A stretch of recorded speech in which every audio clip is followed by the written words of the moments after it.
Welcome to Betting the Breeders' Cup, presented by FanDuel. The race everyone has been waiting for, the most highly anticipated of the Breeders' Cup events, is last. It is the $6 million Longines Breeders' Cup Classic featuring the undefeated Flightline. Morning line odds presented by FanDuel. He's listed as 3-5. And why is that? Well, there have been comparisons to the great Secretariat. We'll hear from our analysts if they feel the same. Britney Eurton, Nick Luck, Matt Bernier. There is so much hype surrounding this horse. Why is that? What about him is so exciting? Because he stretches the boundaries of what is possible in a thoroughbred racehorse. Mm-hmm. And that's on the evidence of just a handful of runs. You've got to remember Secretariat was a Triple Crown winner who ran 21 times in less than 2 years. So comparisons are unfair in that regard.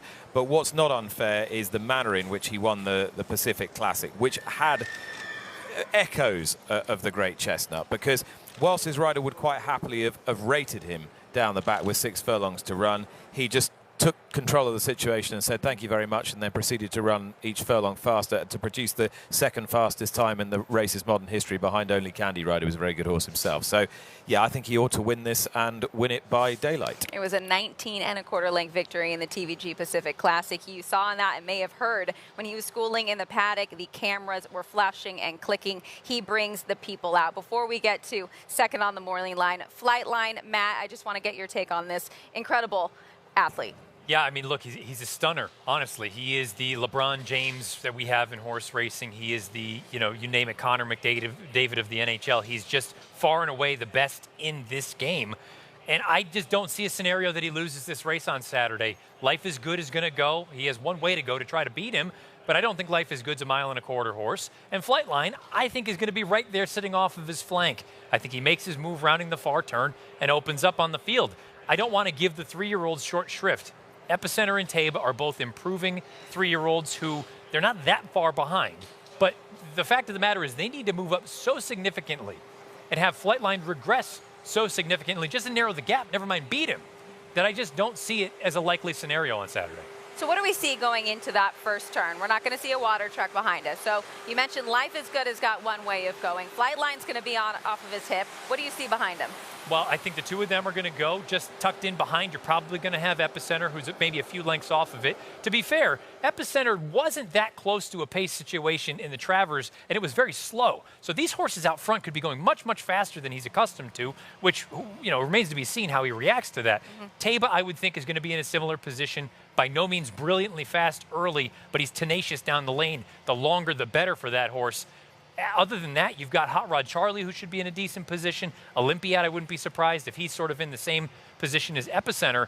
But really, you're going to have a race within the race. You're going to have the front two go, and it just is a matter of, do they take the starch out of one another to set it up for somebody else? Matty, the memories are so short in this game.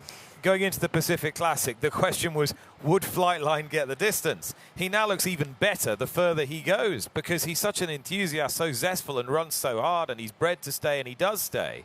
Makes him even more potent. Now, the orthodoxy is, well, the way we get him beaten is because we show superior early speed, which he'll have a problem chasing. He doesn't have a problem with pace. The other problem is his main pace rival, Life is Good.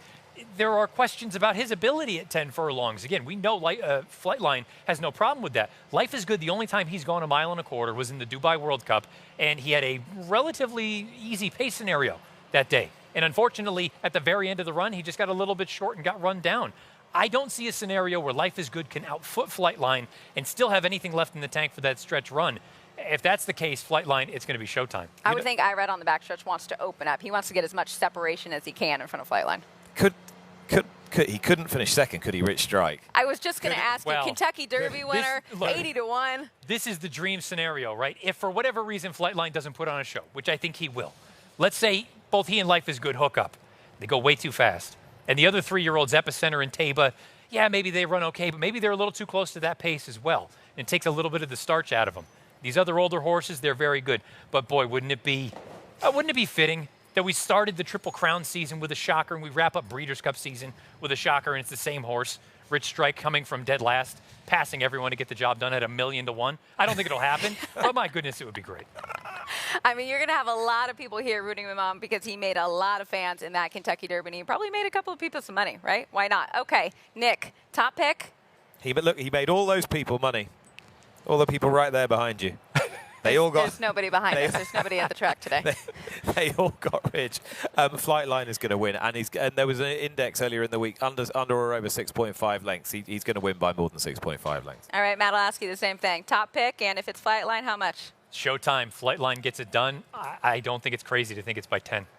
I'm with you, too. I think we're in for something really, really special. Tune in for coverage on NBC of the Longines Breeders' Cup Classic. It is surely going to be a special one with these top-class contenders. $6 million, as I said, on the line in the Longines Breeders' Cup Classic, and glory as well. You heard it here. Both of our analysts incredibly impressed by what we've seen from Flightline. Will he continue that trend? We'll find out on Saturday. And again, you can enjoy the race or you can bet on it. Either way, new FanDuel customers, bet the Breeders' Cup and get up to $100 back if your horse doesn't win. Thanks for watching Betting the Breeders' Cup, presented by FanDuel.